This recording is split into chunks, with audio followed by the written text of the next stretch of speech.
Aujourd'hui, nous allons savoir calculer une bonne fois pour toutes le taux de marque, le taux de marge, le coefficient multiplicateur. Ces notions ne concernent que les entreprises qui réalisent des opérations de négoce ou de distribution puisqu'on ne va intégrer dans les calculs que des achats et des ventes de marchandises, c'est-à-dire des éléments achetés et revendus en l'état sans transformation.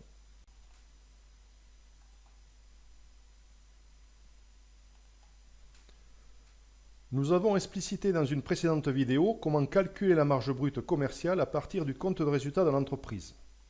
Nous avons vu que la marge brute commerciale est la différence entre les ventes de marchandises et le coût d'achat de ces mêmes marchandises.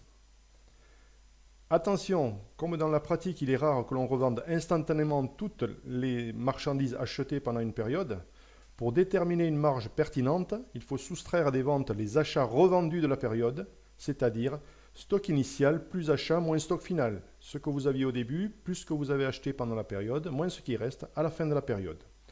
C'est égal, comme on peut le voir également, aux achats plus variation de stock. En effet, la marge n'est réalisée que sur les marchandises vendues. Tant que vous avez les marchandises sur les étagères, la marge ne peut pas être réalisée.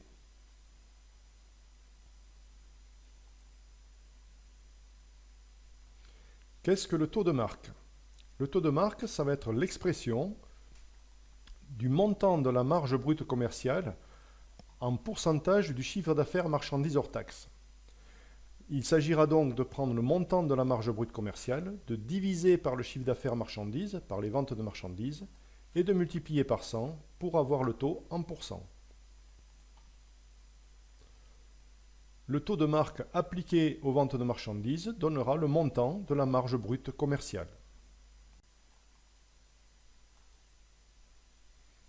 À quoi correspond maintenant le taux de marge sur achat ou sur achat revendu s'il y a eu variation de stock pendant la période? C'est l'expression du montant de la marge brute commerciale en fonction, en pourcentage, des achats de la période ou des achats revendus de la période.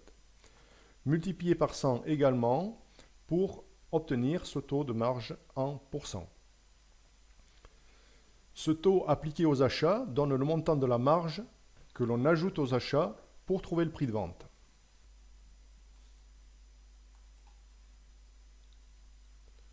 Nous allons voir maintenant qu'est-ce que le coefficient multiplicateur. C'est le coefficient qui permet de déterminer le prix de vente à partir du prix d'achat par une simple multiplication.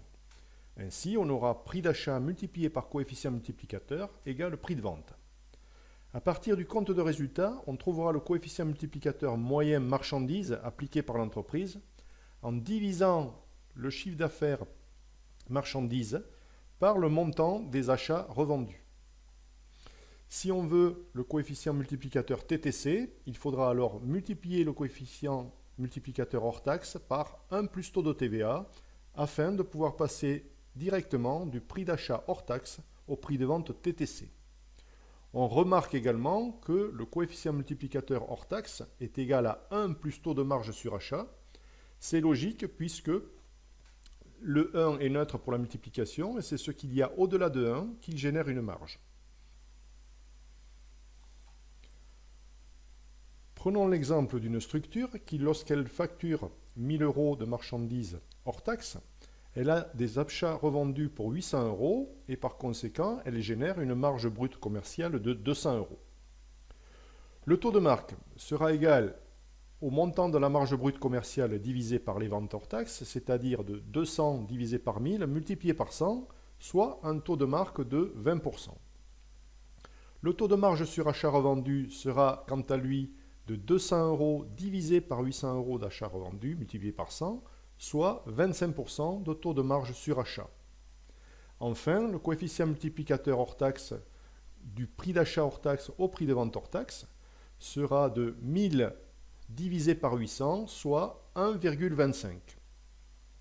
Si on veut le coefficient multiplicateur TTC et que on prend par exemple une TVA au taux de 20%, nous aurons un coefficient multiplicateur qui fait passer du prix d'achat hors taxe au prix de vente TTC qui sera égal à 1,50, 1,25 multiplié par 1 plus taux de TVA.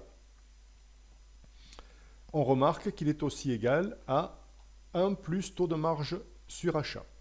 Le 1,25 est égal à 1 plus 25%.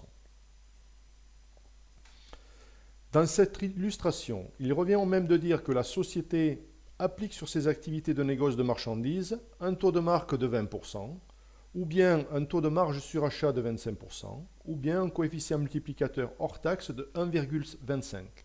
C'est la même chose énoncée sous forme différente. Généralement, on utilise le taux de marque lorsqu'on a une négociation orientée client et un taux de marge sur achat lorsqu'on a une négociation orientée fournisseur. Enfin, lorsqu'on souhaite facilement réaliser des tarifs TTC client, on prend le coefficient multiplicateur TTC qui nous fait passer des prix d'achat fournisseurs hors taxe au prix de vente TTC étiquette produit.